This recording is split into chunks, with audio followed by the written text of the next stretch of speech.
You are LockedOn Braves POSTCAST, part of LockedOn Sports Atlanta, your team every day.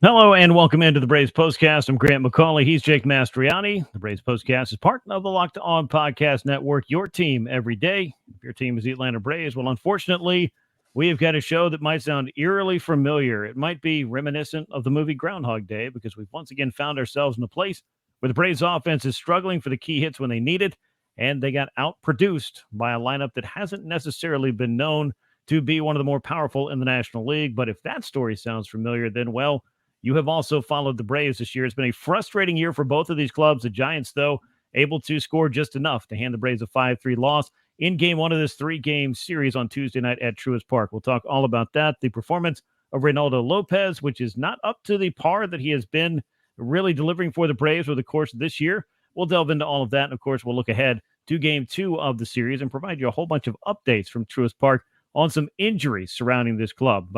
Before we get started with all that, though, make sure you hit that thumbs up button, subscribe to Locked On Sports Atlanta on YouTube.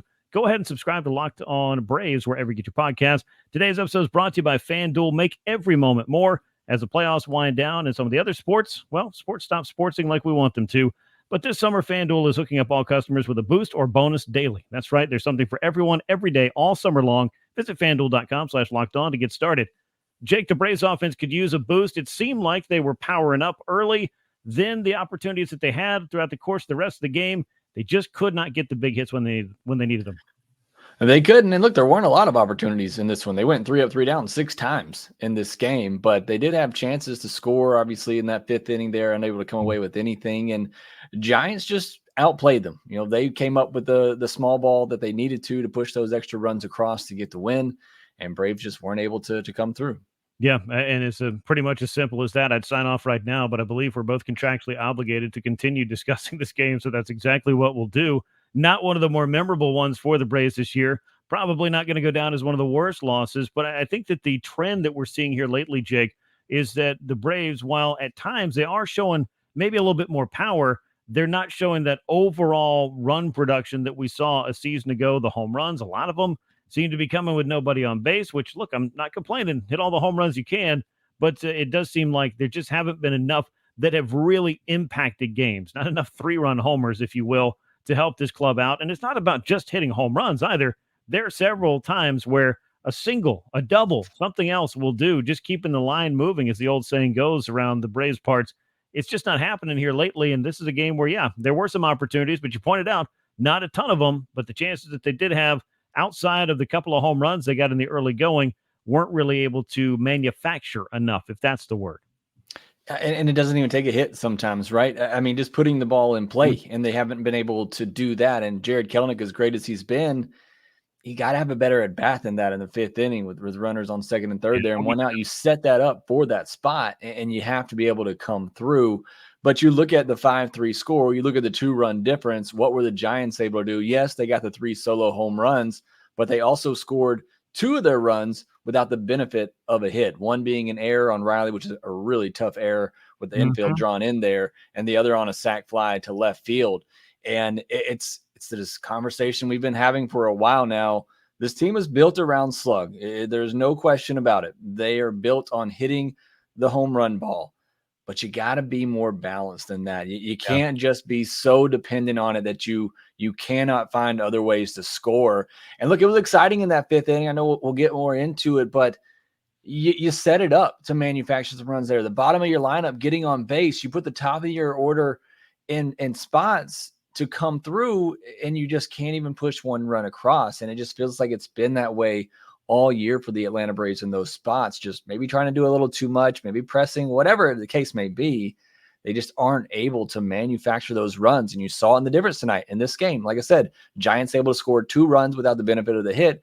Braves unable to manufacture those runs by just putting the ball in play. Yeah, we might as well get into the 5th inning now that we've really just kind of walked in and are about waist deep in it at this That's point. The game. I mean, yeah, I mean it's a big factor in how this game played out. Clearly, both teams were capable of hitting some solo home runs. Those obviously play big as well, or they all count, as they say. With the bottom of the 5th, particularly a notable opportunity for the Braves on a day where they didn't have a ton. How about Adam Duvall with a walk? Forrest Wall, a drag bunt single. That put 2 men on. Zach Short steps up. He delivers a sacrifice bunt, the first one for the Braves this year, only the 4th one in the last 3 seasons.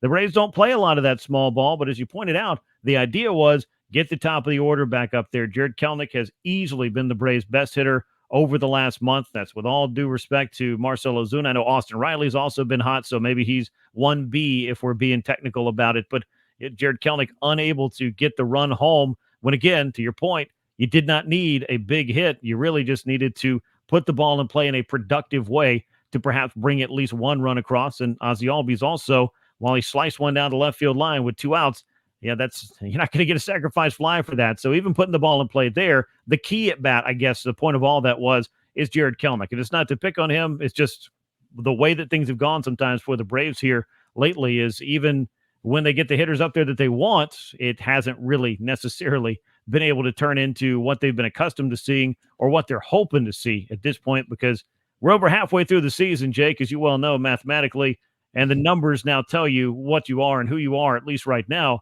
And who the Braves have been for a while has been a team struggling to find the hits when they need them most. And Jared Kelenic is the key at bat in this. You got to come through there and put the ball in play to try to at least score 1 run. But, I mean, don't take some of the blame away from Ozzie. I mean, he goes up there swinging at the first pitch, trying to do too much. I mean, you put your top 2 guys in the order in those spots, hoping you push 1 run across with at least a sac fly in the Jared Kelenic situation, but also giving both of those guys, your top 2 hitters in the lineup, to get a hit, and neither one of them were able to produce that either. So you get 2 chances with your number 1 and 2 hitter, and neither one of them are able to come through. Unfortunately, Kelenic with the strikeout, you don't get anything out of it. And in a bat that's unlike him lately, because he gets ahead 2-0, laying off those off-speed pitches low, and then, like I said, I don't know if maybe he's trying to press and do a little too much. He wants to get that big hit, but then he starts chasing those pitches down below. And look, hitting's not easy. I'm not trying to say it is, but we have seen Kelenic make that adjustment over the last month or so here, where he has laid off those pitches down. He'll take that walk, but it just, again, in that spot, he wasn't able to lay off those good changeups, very good changeups down and in to a lefty. That's what, you're trying to go to get the swing and miss right there, but just unable to come through. And again, it came on the heels of what I've kind of been asking for, is with the bottom of that lineup, try something, put runners in motion, move guys over to try to manufacture something, and then you're just not able to come through. And then on the flip side, very next inning, Giants get a leadoff double. They move the run over to third, and they bring him in. Again, on the error by Riley, which I think that's a very tough error with the infield in. It's 96 off the bat. He has to play the short hop. It's just that was a game right there, and just small 1 inning there. Braves unable to come through. Giants were able to execute and get those extra runs. Yeah, it was a mirror effect. And let's go to the top of the 6th inning now, as the Giants took the lead with their small ball, the Michael Conforto double. I mean, that's a ball that, baseball is a game of inches. He's nearly thrown out at second base, but nearly don't count. And, the play on the Conforto double as well, I mean, that's not reviewable. I don't know if there was a definitive angle that showed that it was for sure foul. I don't know how you saw that, but either way, chalk it up to the game of inches that baseball is. He was bunted over to third base and scores on, again, I think that's a tough error when you got the infield in. If he's back even a step or two, I think Austin Riley has a chance to make that play far more times than not. But that's just kind of the way that it's gone here. You miss an opportunity, another team's able to cash in on an opportunity. You make an uncharacteristic error, which is certainly the case for Austin Riley this year. And it just all didn't go the way the Braves needed it to. And they didn't get the pitching I think that we're accustomed to seeing either. And so credit the Giants for some manufacturing.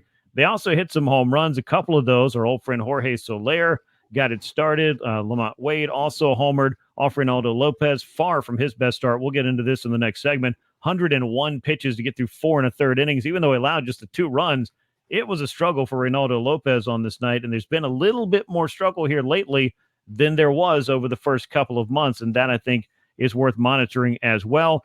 And then Jesse Chavez, on a night where he got so much attention pregame, came in, an inherited runner came across to score against him. That hadn't happened all year. Then the solo home run of the 9th, which just gave a great closer like Doval just a little bit more to work with. And again, I don't know how many times we said it, Jake, but you wouldn't have thought that a 2-run deficit is really something that if the Braves are up against it, you just kind of wonder if they're going to be able to do enough to overcome that. This has been that season, though, where that second run, that was kind of a backbreaker. It was unfortunate. I mean, the guy hit the ball. He looked up. He had no idea where it was going because it was a pitch up, and I didn't feel like he made great contact on it, and it goes into the chop house. Again, it's just that kind of season for the Braves. Unfortunate for Jesse Chavez there, but as you said, getting that 2-run lead, and a guy like Duvall who's had some issues this year, but still really good stuff, and he had some things go his way in that 9th inning as well. Sean Murphy just missing a double. Pitch to Duvall is off the plate away that could have gone either way, should have been a ball. But, either way, just that 2-run deficit, again, like you said, with the way this Braves offense has been, it felt like game over with that Ramos home run.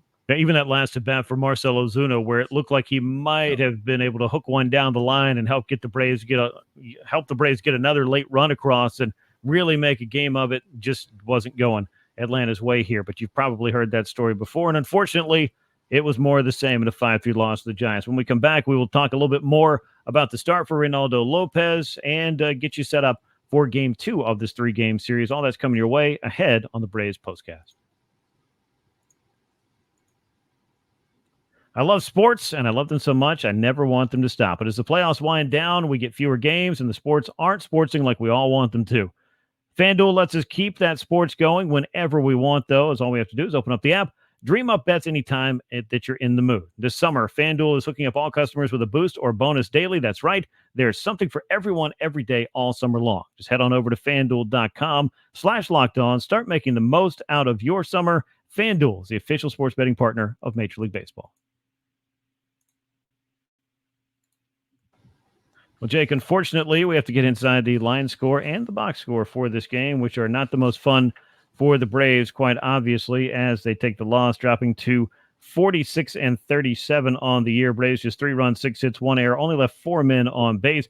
Giants 5 runs on 9 hits, no errors. They left 9 men aboard, so clearly this could have been a much more lopsided game. They're still 2 games under 500, though, are the Giants at 42-44 on the year. Birdsong picks up the win, improving to 1-0. The loss goes to Dylan Lee in relief. It was the unearned run that came across with the infield drawn in. Unfortunately, some bad luck for him. And Duvall with his 15th save of the season to lock it down.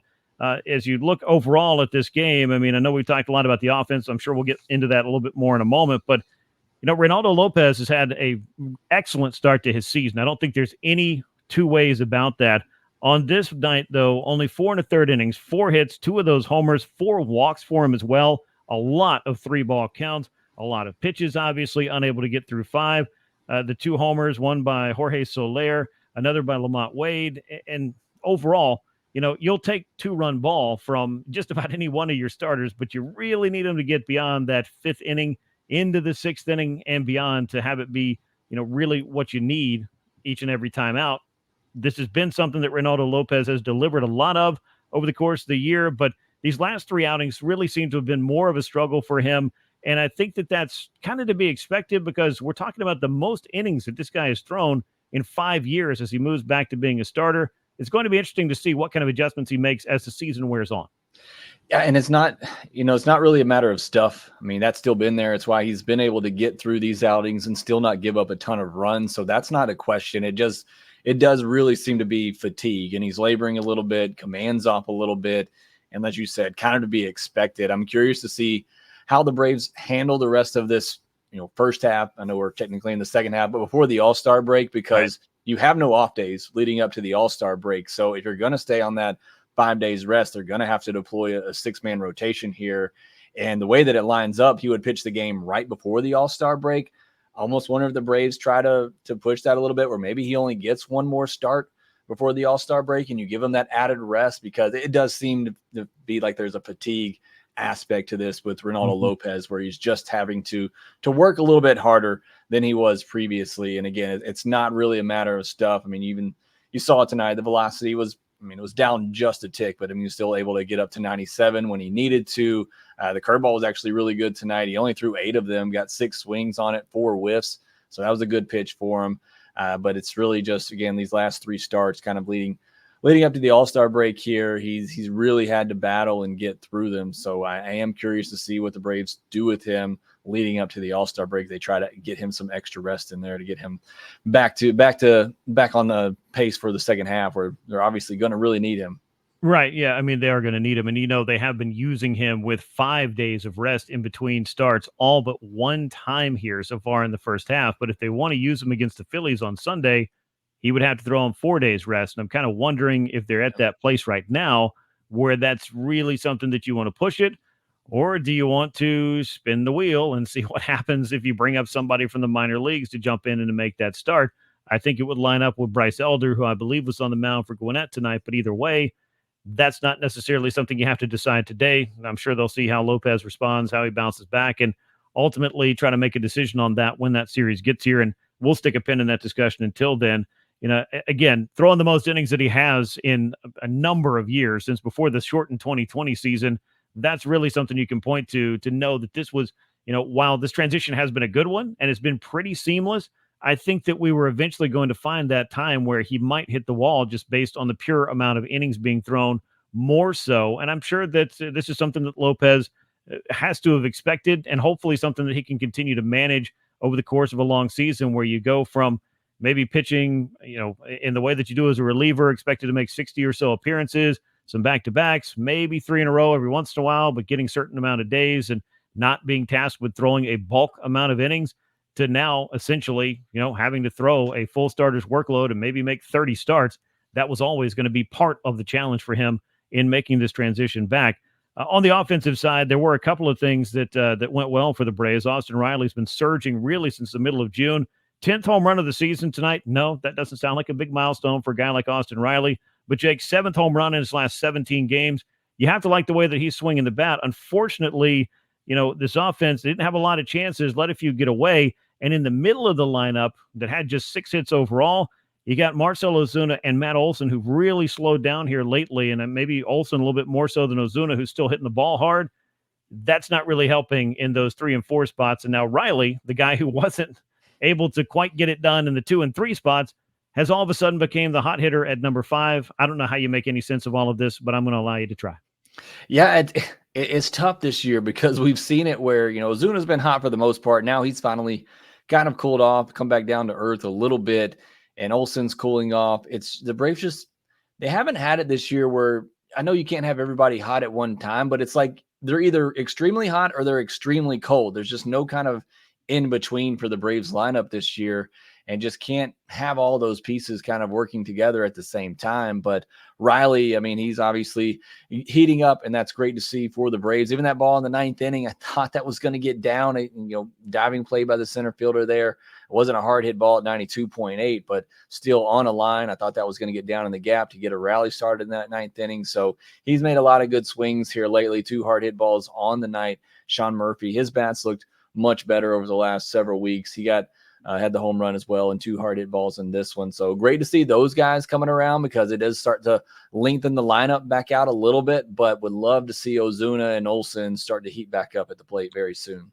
Yeah, it would certainly be helpful. I'm trying to do some quick math or some quick sorting here on each of these guys. I know that Marcell Ozuna has, obviously it's hard to argue with what he has done for the Braves this year in any way, shape, or form. He has been their most consistent hitter. It hasn't been as consistent here lately as it had been over the course of the first really 2.5 months. And I think it's to be expected that there's going to be some highs and lows over the course of a season. You go back and look for Marcell dating back to, let's see, June the 16th. So his last 15 games, just 8 hits for him. I believe he was 0 for 4 tonight. So he is 8 for his last 53. Meanwhile, for Matt Olson, he is 7 for his last 52. Those are the guys that are hitting 3 and 4 for you right now. And again, I'll stipulate maybe there's some bad batted ball luck in there somewhere.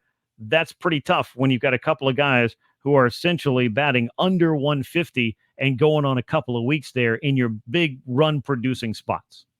Yeah, I mean, you got your 3 and 4 guys that are hitting like that and not getting on base in front of the guys who are now heating up, like Austin Riley, like Sean Murphy there. So again, it's just unfortunate timing for the Braves. Those two, Ozuna obviously been there all year, but Matt Olson really started picking them up after that first month or so. And now that they've kind of cooled off, those are your 3 or 4 guys, you guys you're really counting on to be your consistent hitters in the lineup, and they've cooled off, a good bit, or a lot of bit rather. Again, it's the thing where it's not like they're just average at the moment. They're extremely cold. There's just no in between. You're going to have some weeks where maybe you aren't able to rack up the hits like we expect him to, but to just all of a sudden be absent, to go over 4 with 2 strikeouts, to go over 3 with a strikeout. At least, Matt Olson did draw a walk in this one and was erased on a double play later, but it's just, you can't have your best hitters, your 3-4 hitters in particular, just become absent in a lineup for week stretches at a time. Yeah, and last 14 games for Matt Olson, 3 runs batted in. When your cleanup hitter is, going a couple of weeks and only driving in 3 runs, that kind of can speak to some of the other things that are going on around him, certainly, but there have been some opportunities. I believe it's 21 punch-outs now, only 4 walks over that 2-week stretch as well. So the strike zone has gotten a little bit big on Matt Olson as well. But we've seen this happen, to quite a few Braves hitters. Matt Olson's already been through it once this year. He's been able to bounce back from it. It's the constant game of adjustments. And some of these guys simply are going to have to keep on grinding. I know I was there 4 hours before the game, walked down through the tunnel where the Braves batting cage was. 2 guys who were out there working the hour before batting practice inside the cage with Braves hitting instructors, with the video going and talking strategy, Matt Olson and Marcell Ozuna. So the work continues. It's just hard to get results in this game, which for a hitter is really more about trying not to fail than it is the successes that you have, or at least it always seems to be swung towards how many times that you're not going to get a hit as opposed to the times you do, because there's not too many jobs out there, I guess, to make a long story short, that you can be really good at it 30% of the time and you're going to be invited back the next day. Be that as it may, we'll continue talking about this series, get into a little bit more about Game 2. We had some injury updates and some other stuff to get into as the Braves postcast continues next. If you're looking for promotions, Prize Picks has got you covered every week, from lowering select players' projections on Tuesday, which increase your chances of getting a win, to getting your entry fees back if you have a losing lineup on Fridays. Prize Picks is America's #1 fantasy sports app with over 5 million active members. So get in on the daily action with your friends and become part of the Prize Picks community today. Download the Prize Picks app and use the code LockedOnMLB for a first deposit match up to $100. Again, download that app, use the code LockedOnMLB, all lowercase, for a first deposit match of up to $100. Here on the Locked On Braves postcast, we pride ourselves in getting you the latest news on your team, whether it's the offseason, the draft, spring training, or the playoffs. We go year-round. And you know what else is year-round? It's collection season, because just because tax season is over doesn't mean the IRS will stop coming after you for unfiled taxes. The IRS can garnish your wages, levy your bank accounts, and even seize your property. Don't let the IRS target you. Get the licensed professionals and tax experts at Tax Network USA to go to bat for you. With over 14 years experience and A+ rating by the Better Business Bureau, Tax Network USA has saved its clients over $1 billion in tax debt. Whether you owe taxes, have a complicated matter that requires tax planning, or finally hit that parlay this season and need help correctly filing, go ahead and call 1-800-549-1000 or visit tnusa.com/lockedon. Well, let's talk about Game 2 of this series, and the Braves are sending a guy that I know we've referred to him as a lot through the month of May, Jake, as a stopper, and that's Chris Sale. The Braves have now lost back-to-back games after winning the first 2 games of what we know is a pivotal homestand for Atlanta. They need to take advantage of playing some under 500 clubs, and they need a little bit of momentum heading into the following weekend, this coming weekend, as the Philadelphia Phillies roll into town for a 3-game series. We're not there yet. The Braves still have a chance to take this series from the Giants, but a great performance from Chris Sale will go a long way towards setting him up for that on Tuesday. It's going to be on Wednesday. It's going to be a 7:20 p.m. Eastern time first pitch, as Sale is on the mound, 10-3, a 2.79 ERA against Jordan Hicks. We can get into the pitching matchup a little bit more in a moment, but with what Chris Sale has done and his first half, I would expect that some all-star honors are in the offing for him, and the Braves need him to continue to pitch the way that he has for them to continue to, I guess, work the problem while they figure it out offensively, because he's been a big part of the pitching staff that's been delivering night after night. Yeah, just get him some run support this time, right? I mean, he's been fantastic. Last time out, obviously, against the White Sox, he was great.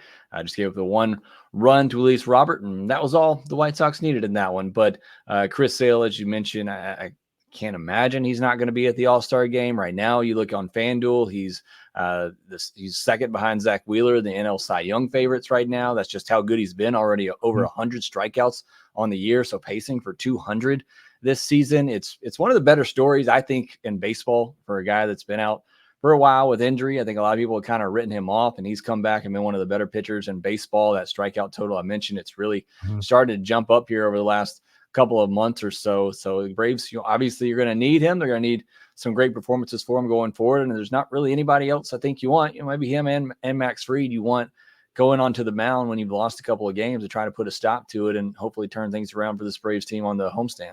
Yeah, definitely be nice to get another one of those Chris Sale performances and maybe get some runs and have a night in which you kind of flip the script and go back to what the Braves were doing really well at home on the last homestand, and they have played and hit much better at Truist Park than on the road this year. I don't think that's a well-kept secret at this point. Some other news and notes going on at Truist Park today. Orlando Arcia missed the game with an abscessed tooth. He was getting that work done, was not at the ballpark. He's day-to-day. We'll see when he's going to be able to jump back in there. Hence, Zach Short got the start at shortstop. Meanwhile, Ramon Laureano, who was dealing with some back discomfort, Brian Snitker prior to the game said that this may also involve his oblique. He is truly day-to-day. They would not rule out the possibility of him landing on the injured list either. So that's not exactly what you wanted to hear there. Michael Harris II, though, Brian Snitker said he's moving around really well. I saw him on the field prior to the game. Looks pretty comfortable. Hasn't tested it out running, but that could come, and I quote, sooner than later, according to Snit in the pregame discussion. That's not an exact timetable, obviously, and until he does run and check that box off, we don't really know what the timetable for a return for Michael Harris II is going to be. And I round up all of the injury news by telling you that A.J. Minter was activated from the injured list today. A lot of different thoughts there going a lot of different directions, Jake, but the Braves have not really been able to sidestep injuries. Even their backups to their backups are having to deal with the injuries right now, and guys like Laureano. Yeah, I posted it on X today. I know with the DH spot, bench spots have kind of become, I don't want to say useless, but especially for the Braves team that normally puts them out there, you don't really use those guys a lot, although I think they could right now with all the injuries they had. If you had some guys you could platoon and pinch hit here and there, but you're basically carrying two guys that are unavailable on your active roster right now. So there's not a lot of options there, not a lot of depth on the bench for Brian Snitker to go to at the moment. Arcia certainly hate it. I've had an abscessed tooth myself. It's not anything fun to go through. No. I'm sure that's very painful. But Michael Harris, I think, is the big one here because you look at the outfield for the Braves right now, and Duvall, it's short sample size, but he's looked better in his last 3 to 4 games. He had one of the better at bats of the night, drawing a walk in that bottom of the 5th inning to kind of get things going there. That for it unfortunately fizzled, but he's been playing better. And then you're trying to figure out what to do with left field over there. Forrest Wall right now, Ramon Laureano's obviously out at the moment. So I think Michael Harris is the key one to get him back, get him healthy. I know you and I were both very excited about this season for Michael Harris. Got off to a hot start the first couple of weeks, like a lot of the Braves bats did, but then just really cooled off since then. And now the long injury here. And he kind of sent out an ominous tweet, post, whatever you want to call it, on X now. Yeah. He's talking about the next chapter. I think a lot of fans were kind of confused about that. So glad to hear, the update from you and the guys there that he is getting some work in. And we don't have a timetable, but things seem to be pointing in a good direction. Yeah, I think Michael was just kind of trying to communicate that, this little setback that he's going through right now, like that's not the end of the story. And there will be another chapter coming, a chapter in which he returns to the field. I haven't heard or seen or gotten any indication otherwise than that. And Michael seemed to be in pretty good spirits prior to the game. Not really sure how we can take all of that, but it's the age of social media. So if you allow people to make up their own story, they most certainly will. And we'll just leave it at that. I'm glad you brought up Adam Duvall. He had a booming double today. Nearly got out of the park there when the Braves were hitting all those home runs, or at least a couple of home runs there early on. Another walk, and perhaps he is starting to feel a little bit more comfortable at the plate and able to do a little bit of damage against righties. Would go a long way towards getting the Braves and Duvall, back on track with some production that is most definitely needed. As you look at the pitching matchup for Game 2 of this series, obviously, we've talked about Chris Sale, how great he's been. But on the other side, Jordan Hicks, he also made the move from reliever to starter. He's looked pretty good this year. We know he's got a huge arm, 4-4 with a 3.36 ERA. Kind of I feel like a thing that San Francisco has been really good at doing is taking pitchers from other organizations and maximizing them, getting a little bit more out of them. And that seems to be the case here for Jordan Hicks. Yeah, we talked about Reynaldo Lopez and him making that transition and how it looks like maybe he's kind of run into some fatigue. Could be the same thing for Jordan Hicks. He got off to a great start, but an ERA over 5 in June. So he seems to be backsliding a little bit, not able to go deep into games. So again, it's been a good transition for him overall, but he seems to be kind of running out of gas a little bit as we get towards the All-Star break as well. So hopefully the Braves are able to take advantage of that, and Chris Sale can do what he does, and the Braves even up this series. Sounds like a winning combination to me. If Chris Sale's pitching the way he's capable of, the Braves can jump on maybe a pitcher who is kind of in the same boat that Reynaldo Lopez is and trying to navigate the course of a long season as a starter. Maybe some things will start to line up for the Braves. And maybe we'll just keep using the word maybe until it becomes a little bit more certain. But either way, it's left-hander Chris Sale on the mound for the Braves, 10-3, 2.79 ERA, and the righty Jordan Hicks 4-4 with a 3.36 on Wednesday. Game 2 of the 3-game series, 7:20 p.m. Eastern time is the first pitch. That's going to bring us to the end of this edition of the Braves Postcast. Unfortunately, wrapping up a 5-3 loss for Atlanta. Back-to-back defeats. They'll try to get back on the winning track on Wednesday. Make sure to subscribe to Locked On Sports Atlanta right here on YouTube. Leave us those likes and comments. Share the show with a friend. And subscribe to Locked On Braves wherever you get your podcast. For Jake Mastroianni, I'm Grant McAuley. We will catch you next time. And until then, so long, everyone.